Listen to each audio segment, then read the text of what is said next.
Hey man, how you doing? Hey, I'm good. How are you? I'm great. Did you like my authentic beginning of our conversation? It felt Yes, off the I cuff. think it felt very organic. I thought I could do better, but yeah. You know what? Don't even worry about it. Don't even trip because when you come back for your next episode after we hit it off in this one, you can start that one however you want, and that we all get a second chance in this life. Um, Perfect.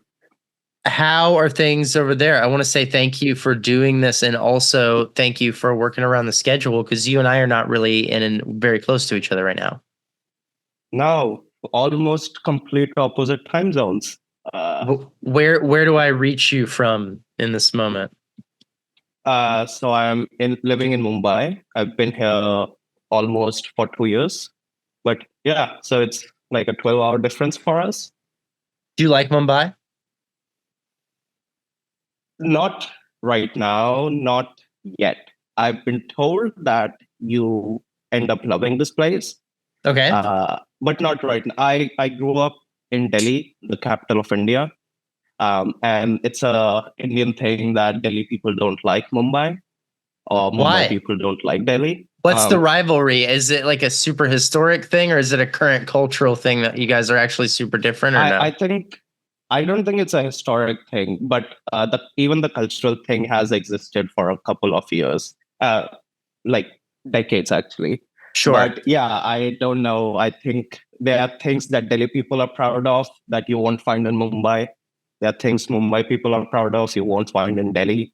So I guess I fit in that typical Delhi kid who doesn't like Mumbai right now.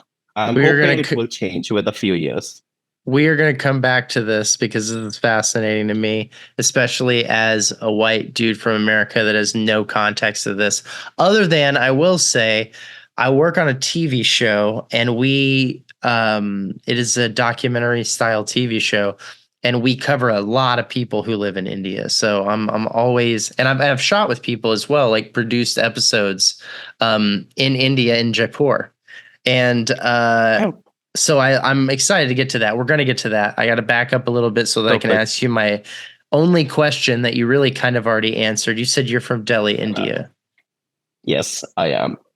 So, born and raised until what age, and then what brought you to North Carolina? Let's start with that. Uh, Born and raised. I was in Delhi for first 18 years of my life, and then I moved to North Carolina for Is UNCSA. in India is 18 the standard for everybody like finish high school, same as it is in America? Yes, yeah. Everyone finishes high school by they're like between 17 to 19, depending on when they got admission. But yeah, it is not very typical for everyone to leave India when they're 18. Uh, Mm, right, of I course think a not. lot of my friends have preferred to go for masters. So when they're like 22, 23, 25, then move countries when they're younger. People do it, but it's more on the rare side, I guess. I have like 17 questions I want to ask you at the same time, so I'm trying to sort them in my head a little bit. Can we start with Yeah. this? Um, let's continue down that path, and I want to get to the film thing in a second. So then, what do you think sets you apart, dude? Like, why did you want to leave so quickly? Was it like a personal thing? Like you felt like you needed to leave where you were, or more that you were drawn to somewhere else? I think this might answer some of your questions, but I consider myself very lucky in the sense that it was very early in my life. I think I was like 13 or 14 by the time I decided film is something I want to do. Okay. I've recognized not everyone realizes that early, and it sometimes really helps if you recognized it that early. Um, when I was younger, I did a bunch of things, and that those things landed me to be like, oh, I like filmmaking. I want to do this. Okay. And then a couple of years were convincing my parents that this is what I want to do. Um, so Man, if by the there's a time I think I country was, other than the United yeah, States that you could make the argument that film is worth your time. I think India is a pretty strong case. I mean, you guys have a Yeah, very vibrant film yeah, we industry. do. And there are a lot of films. We are making a lot of content, web series, everything coming out. At that time, But it was still a there's a tough longer sell, is answer. my point. To your parents? Yes, of course, of course. I think even if it's in India or US, it's not exactly the prettiest of work industry to work in. Like it comes with it toxicity. There's a lot at stake, a lot of money, insecurities, like so much happening. And it's not really stable, like Right. compared to Sure. engineering or being a lawyer, I Right. guess. What do your It's not a parents do? stable job. My dad is a businessman, and my mom is a housewife who used to be involved in our business, but she kind of retired. Can I ask what business your dad's involved in? Yeah, we have had a printing offset company since past 25 years, I think. Printing And we also offset. What have does that mean? like the flyers, magazines, Yeah. anything. We don't print novels. So anything that has those like plasticky, shiny paper, we Got it. print that. Okay. Got it. And you said for over 25 years, your dad start that business? Yeah. I think he was 24, 25 when he did. Do you know why? He used to work in a company that was doing this. He had a job in marketing after college, and he was doing that a lot. And I guess he just wanted to. Like, I Yeah, realized I yeah. also have like a natural tendency to have my own thing, like a business mind, as I would say. Yes. And I think I get it from my dad. And I think that's the reason. It's just like, oh, we want to do something of our own. Yeah. I appreciate that. Yeah. How hard is it in India to compare to America? Maybe I don't know if you know, but how hard is it to start your own business and like do your own thing versus go work for somebody else? I think starting it is easier. There are a lot of small businesses in India Right. at every corner, everyone since years, because there are just so many people. Right. And we are a very old country, but it hasn't been a long time since we got independence. Right. So, and it's a very developing country. So there are a lot of opportunities, but a lot of people creates a lot of competition.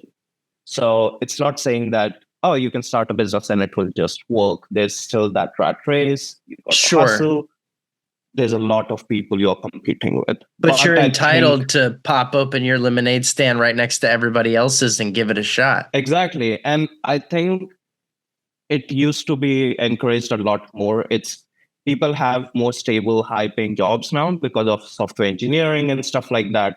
But having your own business was a good thing. And I think it still is, but it was very much encouraged in And it past sounds like it's a 70 very years. impressive thing that it's been going this long and your family's been successful. I mean, that's not nothing in the environment that you just described. Am Yeah, I wrong? from where we started, yes, because it literally started with what 150 bucks my dad had, and Wow. I've had a very good life.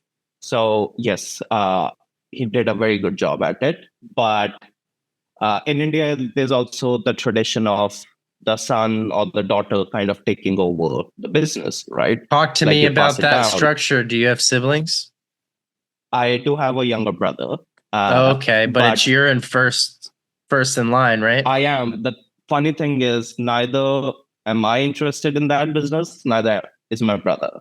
So now Damn. then it's a awkward thing of what we'll do with the business, but I guess that hasn't come up yet. But yeah, like it's My like most wife's of my father yeah has that problem where yeah he's built a really an immigrant and he's built a really vibrant, successful accounting business. And yeah, his son, I think, for a minute thought about it, tried to kind of maybe went to school a little bit, and then was like, yeah I have to tell dad Yeah. the bad news that I don't want to do this at all. And then my wife was never interested in it at all. So now he's like, he's in his 60s, kind of like left holding the plate of like, what do I do with this Yeah. thing? Is that kind of the way your pops is looking at it? Yeah, it is going to be that way, if not right now, maybe in the next 5 years, 10 years. Sure. But yeah, I never had the interest in running that business, neither did my brother. So I think it's been a long time coming. Most of my, let's say, high school friends or like friends in Delhi or my friends who have had parents with good businesses have taken over. Uh, Mm, I think at least 90% of them have. So it is a very common thing. And I guess finding a CEO to take over the family business is not that common, at least at the scale we operate at. I guess with right. a multi-billion-dollar company, it's easier and more sensible. But for us, it hasn't really come up. Right. But it's going to happen in the next few years. How do you feel? You mentioned that you have other friends who kind of were in similar situations. You said most of them went with that Took over. opportunity. What how does that make you feel about your interest in what you do? And is there a comparative game that you play of what they did versus what Not you did? really. It's very fascinating. So most of my so I guess I'll speak a bit about the history with high school and stuff. So Sure. I went to high school with there were 450 students every batch, approximately, and it's a very popular high school here. They have different branches all over in India. It's called Delhi Public School, DPS. So I went to one of those, and I in India the way it works is after 10th grade, you kind of have to decide between three streams that you have to study in. So one could be Okay. science, one is commerce, or one is arts. So the arts will include history, geography, political science. The commerce will include accounting, business studies, etc. And then the science will include physics, chemistry, math. The ones who are the smartest take the science. The one who are decent at studying takes commerce. And the one, it's either you are really bad at studying, you take art, or the ones who are really smart kids, but still want to do something in those study subjects, take arts. I was not good at studying, but I still took science because Can my I backup pause you option for was 1 second? yes, Because I want yes, to I want to get to what you did, but I want to comment just on that structure and the way you laid it out and then the commentary that you added because I heard you describe this thing, which sounds also a lot like kind of like the film school structure where you get 2 years of high school or in this case 2 years of school where it's like a little less focused, but by the second you got 2 years left, we're like you need to pick a thing so we can yeah, focus yeah, your classes, which when yes. I heard you say that about high school and everyone in Delhi public schools got to do this, I was like, that is great. Like to me, I was like, and I didn't put them in an order. To me, it was like they were three equal channels of like each kid will go with their I success. know. And then as soon as you got to the end, you're like, so the smart, medium, and dumb, Yep, that's yep. what the thing is, period. And I was like, what? Like I So, felt already crushed after I got I know. hopeful and then I got demolished by it. I know. There are always rare cases of very smart kids taking arts. The thing Sure. is, right now, India makes a lot of software engineers. To Yeah. become a software engineer, you got to have science in Yeah. high school. Of course. So that's why it just became a big thing. Like the smartest kids get it. Like uh, It says a lot about UNCSA what had a the value portfolio. set is. Yeah, because we are a poor country and everyone wants the best for their family to make money to provide for them. Absolutely. And software engineering has become a stable uh, paying job. So uh, the everyone who was smart enough, like UNCSA had portfolio review, right? We Right. had cutoffs. So like you Mm. need to get at least 85% to go in this. You need to get at least 70 to 85% to get commerce and stuff like that. Okay. I didn't get 85%. So I was like, oh, what's going to happen? But I still ended up getting science because I was doing Okay. a lot of cultural things. Like I was doing video editing, filmmaking, photography for my high school. Okay. And they were getting good press about it. So they let me take science. And Ooh, they you also got the liked me. hookup because you had a skill Yeah. set and some charisma. And yeah, and the teachers liked me, I think, enough. Like they would still scold me for not studying, Right. but they still gave me that chance to, hey, prove yourself. I So the didn't. top tier Uh, is for the smart and the clever, not just the hard workers. Also the if you yeah, there's other ways in. I think you're proof one way or yeah, another. there are. But yeah, I remember the school principal was like, "Oh, I want you to score at least this much in Right. these first set of exams." I was not even close. But it's fine. I don't regret it. I Right. Those 2 years were tough.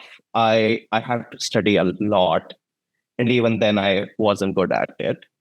Um, and I was doing that to have software engineering as a backup, which sounds so dumb. That software engineering is the backup to filmmaking. It's usually the other way around, but that was the plan. That That sounds hey, if very I didn't American to me, man. if the plan was if don't get into a good film school, I do engineering and then Right. maybe see if I want to do filmmaking still. Where else did you apply Thankfully, for I got film? into. Oh, so I did not apply for film anywhere in India. Okay. So funny thing, I think this will connect with UNCSA. There's a UNCSA student, Ronak Kapoor. He is 2 years older than I am. So he graduated in 2020 and he's from my high school. So when I was in 10th grade, there was a photography thing happening and he was there with his uncle who was a professional photographer and me being me and one of the like three people who were into photography, filmmaking and stuff. I was talking to him and I was like, oh, dude, I want to go study filmmaking. And he was like, oh, I just got into UNCSA. You should look into it. I was like, oh, nice. 4 5 months down the line, I was just Googling top 10 film schools in US and UNCSA popped up. And I was like, this is the school he mentioned that he got into. So I wrote it down. Then those 2 years was just studying and not being good at it. And my parents realizing that, oh, I guess filmmaking is something he's very passionate about. So let's let him go into that. Like, yeah, we'll encourage him, we'll support him financially and emotionally. And yeah, they allowed me to pursue something that is very rare. Like, it is genuinely very rare for your parents to be supportive. Yeah. Um, and they were, which I'm very grateful for. And I took a gap year after high school because I stopped filmmaking because of the exams and everything. So I was like, oh, I want to make a portfolio. So while I was taking a year to make a portfolio, I was researching schools, and it turns out UNCS is the cheapest one in top 10 film schools in US. That's right, it is. And I'm not rich, so it made sense. So I applied to UNCS, applied to few ranked above it, few ranked below it, got into few ranked above it, got into few ranked below it. UNCSA was the cheapest out of all of them. Right. And also because I got to know about UNCSA 2 years ago, I visited their website a lot. So it felt familiar. Familiar. And Absolutely. yeah, like when I got that email that, oh, you got into UNCSA, I was like, this is what I have to do. I didn't, I still couldn't afford UNCSA, but I definitely couldn't afford the ones that were ranked Right, higher right. The than other ones were UNCSA. impossible. exactly. So Got I it. was like, I only applied if they gave me a scholarship, and they Right. didn't. Not enough. So UNCSA just made it work, and I'm very glad I chose UNCSA. Honestly, How'd you end up dealing with the fact that you didn't have enough money to go? sorry. You said that you only got a certain amount of scholarship, but you didn't get a full ride to NCSA. Oh, I didn't get anything for to NCSA. Yeah, so it was like a student loan structure thing and support Got from it. my parents and grandfather. But Gotcha. yeah, I definitely had an option to go to a college for with a full ride. I didn't choose it. I do think about it, what it would be like if I did go to it, but I honestly don't regret choosing to go there. I genuinely think it was a very good decision. Good. Good. Well, I'm glad you feel that Yeah, way. It's definitely a huge risk. It also, I think, is interesting when you describe the high school system the way you do, and you kind of put arts on the bottom, and then you still ended up in the science, but then you yeah, ended up majoring in arts out of the country. yeah. How did that go over with your friend group when you're like, I'm gonna go to the States and I'm gonna go to film All school? of my friends were supportive. Like Yeah? Were they all of jealous? them were. I, maybe one or two of them, but I don't think so. Uh, those kids were smart. They are smart. They were They excited to do went to their good. shit. Yeah, of course. Right.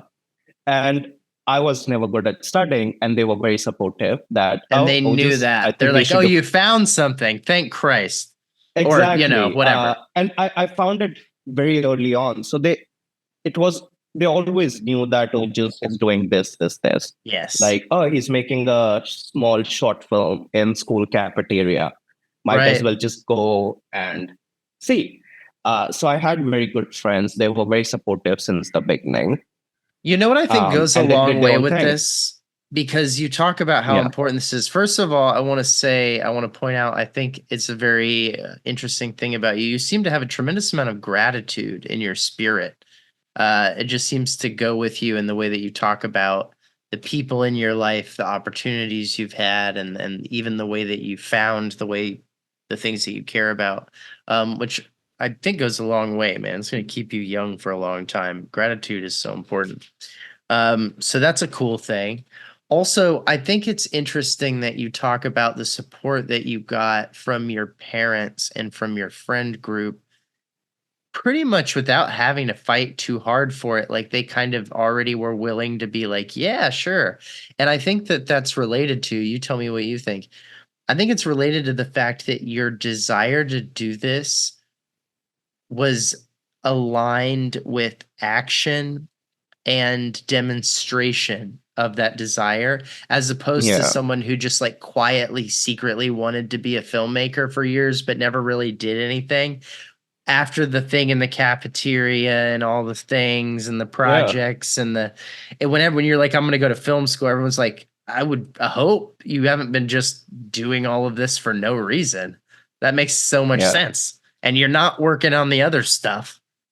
So clearly this is your thing. And so it all adds up and that's great for you. Yeah. You can't be all talk and no action, right? And I mean, you I, can be, and it goes not great for you. yeah, the thing, okay, there's one thing I left out. I'll add now is Okay. uh my it makes sense. Like if I was in my dad's position, I would do the same. Like my dad was like, I think you should do software engineering. It's more stable. You get paid. Everyone is doing it, and they Yeah. sometimes earn more than a businessman, right? Uh, and it's a less stressful job. It just made sense. My mom, on the other hand, was like, do whatever your heart desires. And, but both of them loved uh, making me try things. And I also Mm. love trying things. So since I was a kid, I did karate. I danced for like 6 years. I played lawn tennis. I did all sorts of things. That's I cool, was man. into painting and art, and I left all of those things. I Right. love trying new things and leaving them. I think a lot of people do that too. But I think I was 11 or 12 when I had the opportunity to go to National School of Drama. It's like the government run school of drama here. And they do a program for kids, which is like 6 months long. And I got to do that 3 years in a row. And that's when I Nice. realized I do not like acting. I like directing. Um, and I was 13 when I realized this. It's very Yeah. young. And my cousin, who's a documentary filmmaker, got a Canon 5D Mark III. And I was just so fascinated by it. I took pictures with it. And that's when it clicked. I was like, oh, this is this. I was just so passionate about it. And then I did VFX for 2, 3 years. Didn't love it that much, but I just kept doing things surrounding that. So in like high school, I was going for inter-school video editing competitions, sometimes Photoshop, photography competitions, stuff like that. Mm-hmm. So it always, I think it was just a slow burn. Like my parents saw it coming like 5 years before it Right. happened. So did my friends. So like they knew was going to happen. It wasn't official until took a gap year and applied to film schools.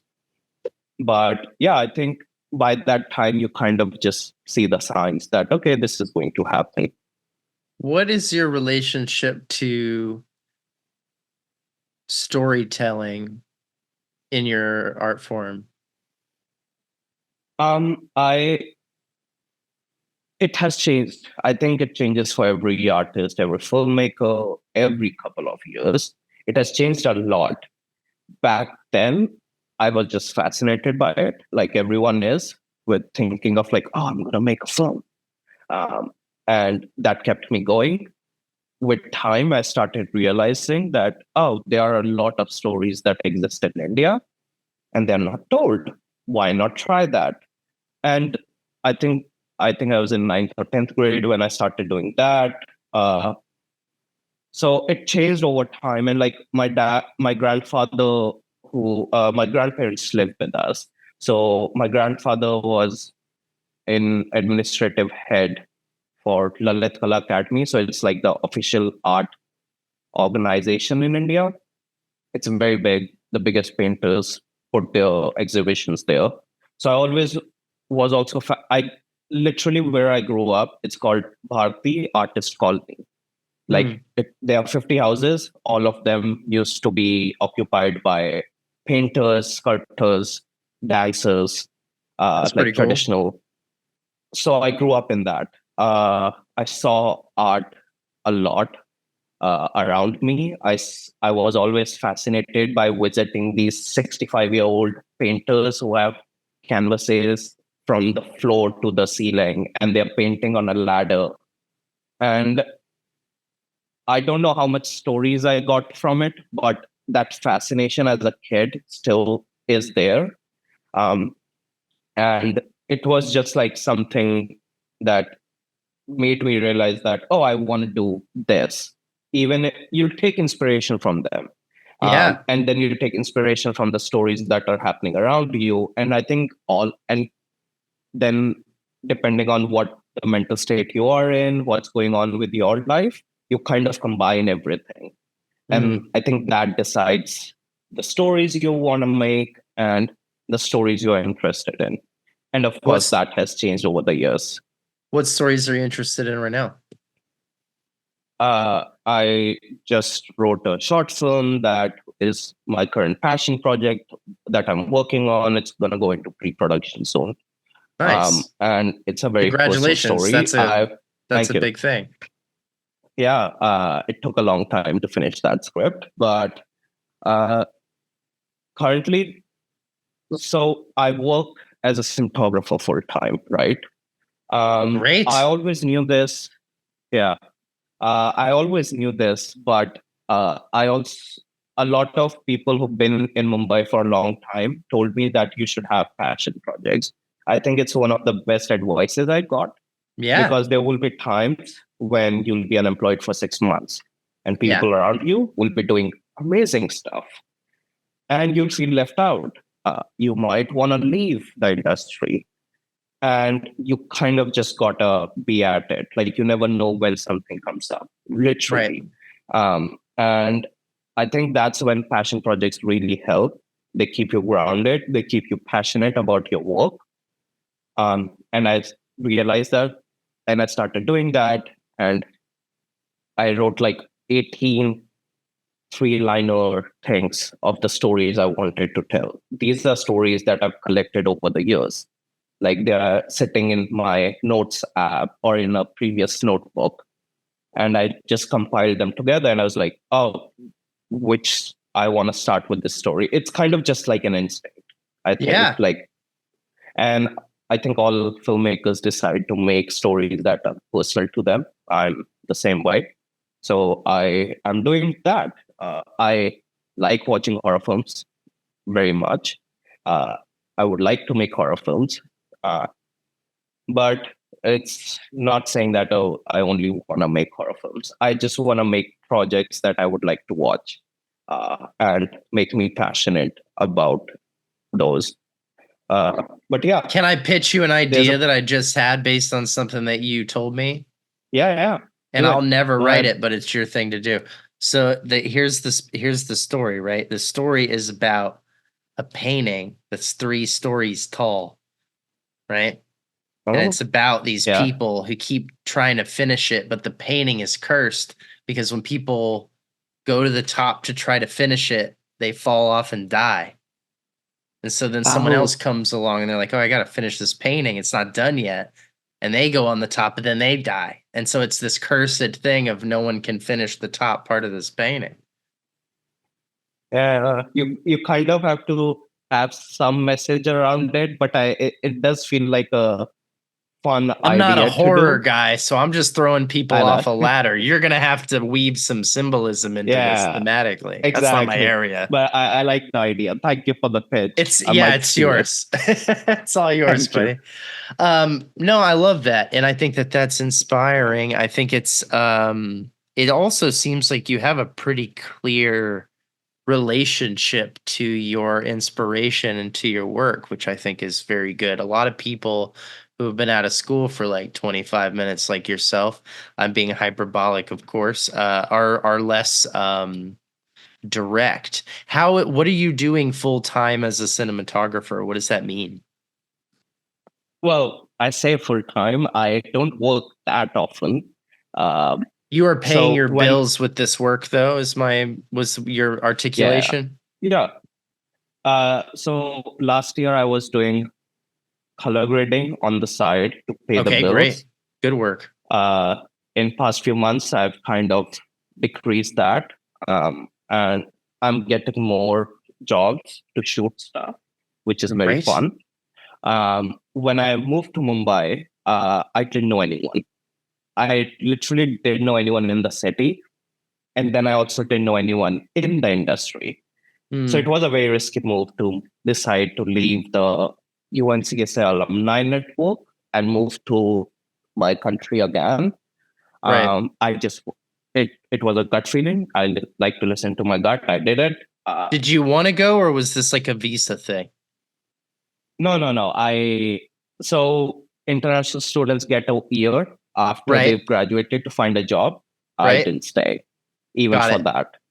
A lot of people told me I should maybe, but I didn't. When I came to UNCSA, I didn't know if I wanted to stay in US or not. Hmm. That was my parents' expectation. Uh, Wow. And they were After cool a with that, or while, no? well, it obviously took a bit convincing that I'm going to come back, but like they were not against it. They just wanted to understand it. Right. Um, but the more time I spent in US, the more I realized that I might want to go to India um, Why? and work there. It was to do with a lot of things, personal and professional. Uh, like obviously being closer to family and stuff like that does play some part in it. Uh, but just work wise, it just felt right. I wanted to work here. I wanted to tell stories here. Not saying that I don't want to work in US. I would love I'm to. not looking to instigate a which country is better. I'm just curious No, what no, I inspired know. you to go one way or the other. I also realized that all these industries are becoming more global, uh, That's right. and they are going to keep becoming more global. And it's becoming less and less about where you live. It still matters. Yes, of course it does. But I was like, if I can work in India and maybe also work in US, that would be amazing. Yeah. But right now, with the headspace I'm in, I want to work in India. I want to work with people who are here. I want to tell stories that exist here. It is a growing business, and we do make a lot of stuff. I wanted to be a part of that. There's never been a better time to be So in other places. I respect that. I think it makes a lot of sense. yeah, so I came here, didn't know anyone, had no idea what to do, didn't even know how to make friends. Like, how do you make friends as an adult? Uh, Right. if you, especially right out of college, because in college you end up making such amazing friends. Then you're like, I don't know what to do. So that took a while. It was a slow start, and it still is, and I don't mind it. I made some amazing friends since I've been here. One Good. of the things I did was just visited a lot of film festivals, and that's Mm-hmm. where I met people who are like me, and it helps. Becoming friends with people who like the same stuff as you really helps. Right. Yeah, it makes a So yeah, huge difference. yeah, It makes it a completely different life. You know, we don't always put our focus on that. I mean, for me, I'm originally from Texas. I went to school in North Carolina and also lived in New yeah, York, on and off. But when I moved to LA, it was, man, it was like two people. And I knew people all over town, but I yeah, never saw them and it wasn't all at once and we had no reason to all be in the same place. And so you're lucky if that develops into anything. And I think it takes a very steady patience to say I'm going to build like from an island trying to go get one piece of wood for the house every day yeah, to go stack it up. It really takes that kind of wherewithal to yeah. stick with it. I I learned so much in past 1.5, 2 years of being here, especially Mhm. about how important networking can be. Because you also want to work with people you can be friends with. I don't think Yeah, anyone wants to if you work with can. assholes. Well, Yeah. no. Uh, and but you also want to work with projects that make you passionate and not just do it because it's your friend doing it. So If you can. finding both of them, yeah, finding both of them is difficult in the start. It gets easier by the time you know people because then you can just call your friend and be like, "Oh, the studio can afford you. Why not you come Yeah. on board?" Before Yeah. that, it's like, "Dude, I can't afford you. I'm so sorry. Right. Are you willing to bring your pay down to help me out?" And it takes time, and also to find those people, it takes time. But Yeah, and to yeah, build that it's very trust. important. Yeah, of course. Like you can't just ask the person you met 5 minutes ago to do sound design for your film for free. Nah, be Um, careful about that shit. exactly. But Let me yeah, back it up to the go beginning on. because we only have so much time and I want to get kind of full Yes. circle on this. I promise I would come back.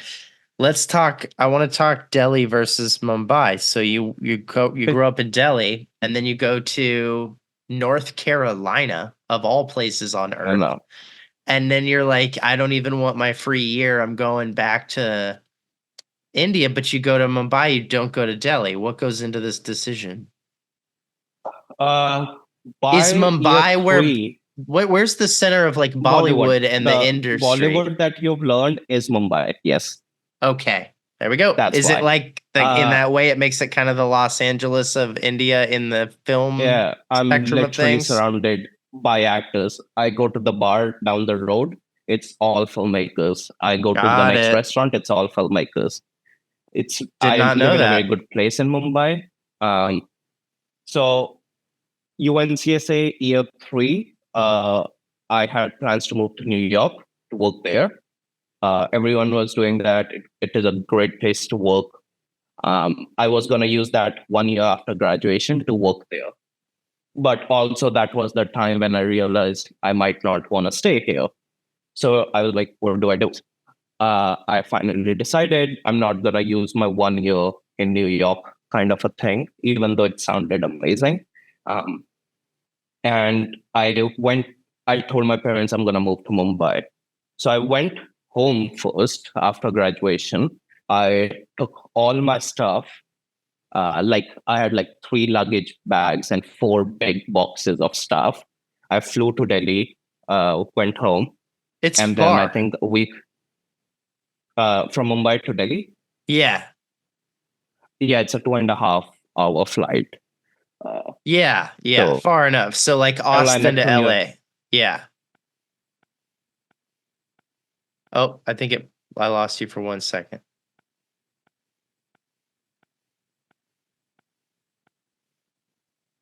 Hello? Hold on. All right. It froze for a second, but I think we're back. We were talking You about can how hear me it's far now? away. Yeah, we're all good. Yeah, yeah. It is far away. Finding a house here is not easy. Maybe even more difficult than New York. Definitely more difficult than New York. Uh, and I went to Delhi and I was like, oh, I got to find a place to move in to Mumbai. So I kept visiting Mumbai the next month. I visited like 3 times a week each time to look for places. Yeah. So I was mostly in Mumbai, just in Airbnbs. And then Mm, I found the apartment I'm in and I moved. I moved within a month. Yeah. got it. And And yeah, you were saying that there's a bit of a us versus rival. them. Yeah. Is it a friendly vibe or is it kind of an Oh, actual fuck those people? Excuse my it is. language for I anyone think it's listening who. more. It is more friendly vibe. Uh, Okay. like it has existed a lot. I guess some people can be aggressive about it, but it is a more friendly vibe. Like Delhi people love their food. I take their side. I don't think Mumbai food is amazing. Right. Uh, they're always like good food places, but uh, if you're comparing the broad things, Delhi food is better. Does it feel Or like a New York, LA kind of thing? Could you compare it to another thing? What is the big difference? I've thought about it. I've thought about it. I have slightly compared it to New York, LA thing when I'm explaining to my friends in US how it works. Right. Uh, but not exactly. But yeah, it works. Like Of course, it wouldn't be the Mumbai rent same is things, but yeah, like Mumbai rent is 3 times more expensive than Delhi, so that always comes up. right. New York rent is also more expensive, not 3 times, but it is. And you Right. end up living in matchboxes. So I'm Yeah, pretty sure LA people love to throw that in New York's face, right? we do. Uh, Well, yeah, it's cost the so same, but you get more for it. exactly. And the subway things, the drive, like it's the same Right. thing. You There's kind of little stuff in each city. exactly. And yeah, like you just throw that at each other whenever this conversation comes up. So if you're a hack comedian in the city of Mumbai, you're getting on stage being like, so I just got back from Delhi and let me tell you, ha ha ha, all the things they do Yep. Yep. differently. Am I right? And people in Mumbai are like, they are the worst. Yeah. Yeah. Got It's very it. much like that. Yes.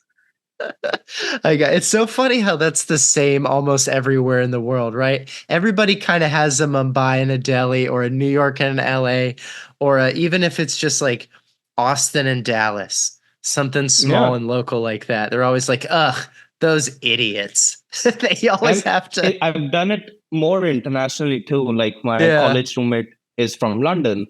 So we Yeah. do it with London and New York all the time, or we do it Sure. with London Good and cities to LA do because that with. exactly like LA, New York, London, Mumbai, other places where work is for us. And Right, these of are the course. places we've considered living in. Yeah. Uh, and you have to think about a lot when you consider living somewhere, especially down the line. So, like, I have regular conversations with UNCSF friends, like we FaceTime once every 2 months at least. And yeah, this thing comes up. Everyone has been like people have been in New York for 2 years now, right? I've graduated 2 years ago. So it is the time when we are like, do we like the city we are living in? Do I want to Mm, keep working here? Do I yeah, maybe for want to sure. try LA? Uh, does LA sound better to me? And this is the time when you kind of like reflect if your life is the way you thought it would be after graduation. Um, It sounds like you like where you're at. I I don't think I was speaking about this just yesterday with a friend. I don't consider myself a Delhi person. I don't consider myself a Mumbai person. I don't consider myself a North Carolina or New York person, right? So I don't necessarily belong anywhere. He's a citizen I of the just try. earth. Yeah, that sounds. I've heard people say it. It sounds so fucking dumb. It's so Uh, pretentious and awful. I know. I honestly want to belong somewhere, like Right. have a home ground, but it's Mm, okay if I don't right now. I've been traveling a bunch, and I don't love doing it, but it's work. So it helps me put things in perspective. Like, yes, Mumbai has amazing work opportunities, but can I live here 15 years later? Can you have a family here? Can you still afford to have a family here with the right. rent prices? So there are a lot of like also like, do I want to move to New York someday? I miss my friends. There's good work happening there. Can I move there? So these are the things that some like a lot of international students consider too. Like my friend in London, he thought about moving to LA. Now it's not thinking about moving to LA, or he is still is thinking about moving to LA. Right. So especially with international student, it comes up a lot. I think one of the cool things too about this, and like you said, the globalization of our business is a Yeah, beautiful thing because one of the things I think we've found with the combination of the pandemic and the writer's strike is we've seen what these big asteroid size, impacts cause and how it ripples through yeah, things. And one of the things we've found out is there's a tremendous amount of this work that can be done remotely, but there's also a tremendous amount more maybe than we thought that cannot and maybe should not be done remotely. Maybe the audio yeah, guys should actually be there. And yeah, these things that we have figured out what can and can't be done, what makes it even easier than it's ever been, dude, is to be in all of these places and to kind of establish I think of it like a video. You ever play a video game, man, where there's like a globe and they're like, all right, man, go to the next level. And they like zip around the globe. There's only like five yeah, cities that you can really yeah, go to. They make it look like you can travel the globe, but if you just click right, it goes all the way to fucking Paris. So it's like yeah, there's only those five places. I feel like yeah, that's kind of how it is when you're in an industry, any industry. Globally, there's like these centers to where you could yeah, be. And you don't, in this day and age, have to fully be in one place. You can kind of have some roots so that one day later, if you do like the idea of London, dude, you're on FaceTime with like people in London every other couple months. You're yeah. building a relationship, a network of roots that are there. And so that's the kind of the cool thing is you don't even have to make your mind up about 15 years. Yeah. And if you can afford to travel to these places every few months, I would recommend it because you end up building community. Like I would have never had friends I have in Mumbai if I didn't actually live here, right? Yeah. Uh, and I think it's the same. Like if I go to London, live there for a year or 2 or 6 months, even, I will end up making a community there. And I've learned it's the community that hires you, not yes, your portfolio might do something for you, and it You're does. so right. But people are like, oh, just seemed like a nice guy, and his work is also good. Let's ask him if his dates are open, and that's how it usually works. So you want to have people like you in different places if you want to work in different places. That's how you got Uh, on that science shit too. All the way back to yeah, that, bro. yeah, It you're was the right. same exact thing. They were like, Yeah, he's a nice guy, and look, he's where he's doing the thing. So let's give him a fucking shot, even if he didn't meet the bar, the I standard, whatever thing we thought was the rule. I survived through UNCSA with the same thing too. So I think you are on something. I think you're on something, man. I think it's absolutely right, and I relate to you tremendously in that I have gone through life as well. And I think a lot of people at School of the Arts, it probably collects people like this, not meaning to, but people who kind of found an exceptional way, and I don't mean exceptional as superior, but I mean exceptional as Yeah. in like an outlier.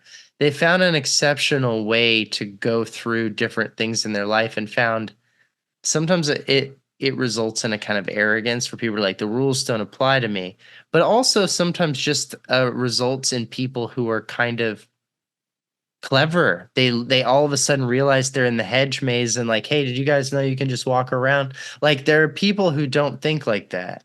And Yeah. sometimes I think when you're younger, everyone else is trying to get through the hedge maze as fast as you possibly can. And you might try a couple times and be like, man, no matter how hard I try, I'm still slow as shit compared to like all these Yeah. other guys.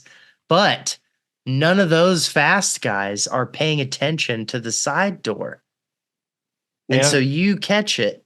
And I am of the belief that you deserve to get to the end just as much as they do. And I don't consider it cheating, especially if there's no sign that says you can't take the door.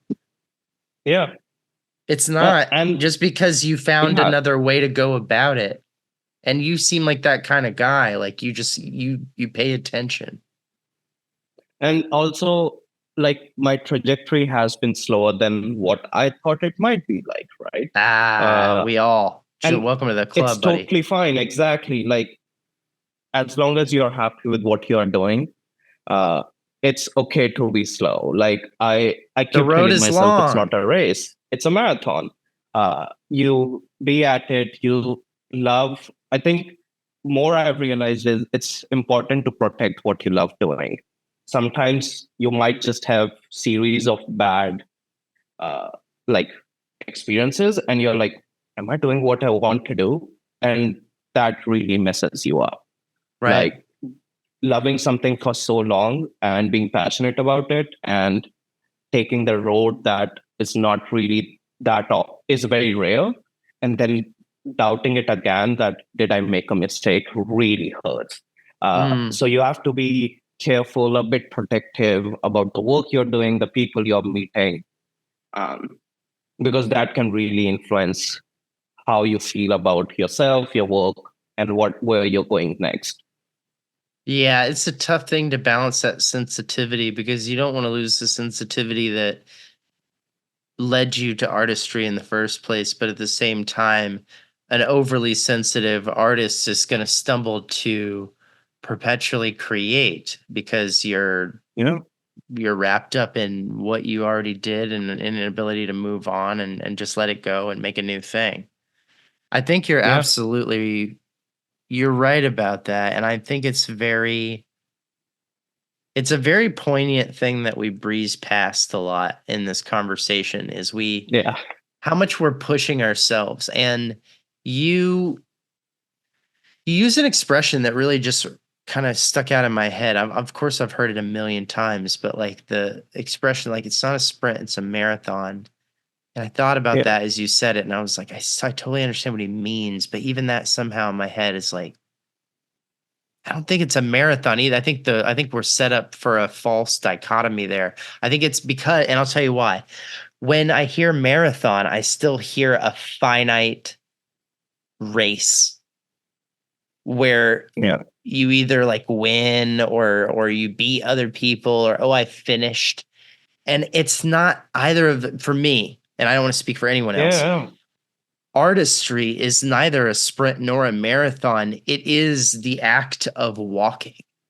It is the act of hiking. It is Yeah. I'm going to do it forever. This is my Yeah. life. It's not like Yeah. there's no there may be interesting moments where I see things along my walk or my hike, but there is not some sort of finite check-in point coming where I measure whether or not I failed or succeeded. Like that's not how I think about art. And I never feel behind because I'm like, how can I be behind in an unmeasured Yeah. race? There is no end or And beginning. yeah. And I've also realized that it's very okay to just pivot. Like, Yeah. right now, when you're 40, when you're 50, like it's okay to be like, okay, I think I'm done with cinematography. I For wanna now. make furniture. Like it's totally fine because you're still doing something artistic, and it's okay even if you don't. Like sometimes you're like, you Yeah. know what, I'm done with this. I want to be an accountant. It's totally fine as long as you're doing something that you're genuinely happy about. Uh, Yeah. it like my friends are in the time when they're like, I think I want to become a director and not a cinematographer. And I'm like, you do it. You start writing, you start making films. I think you can do it. Uh, and you kind of have to just be okay with deciding that, okay, I think if I move away from what I've been doing past few years, it's a totally fine thing to do. Can you It's funny. imagine? Go ahead. Yeah. No, I was just gonna say, it's been an hour since we've been talking, Yeah. and before I joined this conversation, I saw a few podcast videos. I thought we'll talk a lot more about UNCSA, and we have a bit, but not really. No, it And usually doesn't come up that much on the show. yeah, like some of the experiences come up, but I was like, interesting. I thought we might have UNCSA more in our conversation, but it's The yeah. I way that just I wanted put to it mention it. the way that I put it to people is in the context of the show, I think of the guests' lives as a 3-act story. The first act is before you get to school and how you get there. The second act is being there. And then the third act is how you deal with whatever happens to you while you're there. And ironically, for a show that is titled for being on campus, it is Act Two is the most limited act in every episode, almost Yeah. always, just because it turns out to be the most esoteric. Um, can you imagine a world where in like 10 years you wake up and you pivot and you look yourself in the mirror and you're like, oh my God, offset printing is dope. I want to do it so No, bad. I definitely cannot imagine it. Like for a fact, I know I cannot imagine that You're like, there's unless one I'm thing off the list. not making any money in filmmaking, and I can make shit ton of money doing offset printing. I might do it. Even Right. then, I might use that money to make a short film on the side. Right. Yeah, no, for sure you would be. And you know what? You But wouldn't yeah, have I tell you where you'd get the flyers and the posters for the show. I'll tell you I that. know exactly. Uh, that's how I promote my film to the local people. Of course, dude. Just, Of yeah, course. And the next time I've got something premiering in Delhi, you know who I'm coming to. yeah. You told me you were working on a documentary that has shot stuff in India. Uh What's that about? I can speak more to you about that off the show, but I've directed things remotely in India before Okay. that were shot on set there, but I was like a little floating head on a laptop directing it from Los Angeles, which Yeah, is a got it. bonkers thing to do. Okay. But yeah, I've worked in India, I've worked in Thailand, I've worked in Indonesia, all over the world from my office, which is just Yeah. an absolutely bananas thing to be able to do. And I'm very grateful because um, as much as I would like to travel to some of these places, there are other places that I'm like, I don't know that I it's not like I would never want to go in my life, but to have to go for work and not vacation and like work there, I'm like, I don't know that I want to do that. I'm happy to just be on a laptop and then take my little Yeah. AirPods out and go to bed. Yeah. You get to see your family more often and your friends. Correct. So I totally understand that. Of course, I believe me, Huge. I still haven't unpacked my bag because I have to leave in 6 days again. And I'm like, what's the point of even unpacking? Sure. Where are you Yeah. headed? Uh, Back to Delhi, I have a project there. Um, and also, I kind of have to do location Hmm. scouting for my short film. So if I get time from this project, I might end up doing location scouting, or I might have to go back to Delhi again later. Awesome, man. Yeah, Well, it sounds like you got a lot of fun things, a lot of plates spinning and cool stuff on the horizon. If you are ever in the Los Angeles area for any reason, please let me know. I will. Otherwise, let's get up after you get to work on this short film and you can let me know how that's going. Yeah, I will. Thank you so much for talking to me for an hour and Thanks for having me on talking the to me, show. man. No, it was awesome. I really appreciate it. I love to get the perspectives across the board, obviously, but first guest I think from India, if not definitely the first guest on the show from India. I know I've Yeah, never for recorded sure. one directly from Mumbai, so thank you. And educational today, man. I learned quite a bit. I really appreciate you being candid with your journey and Yeah, how it's worked out for you. It's awesome. Thank you. of course. Thank you.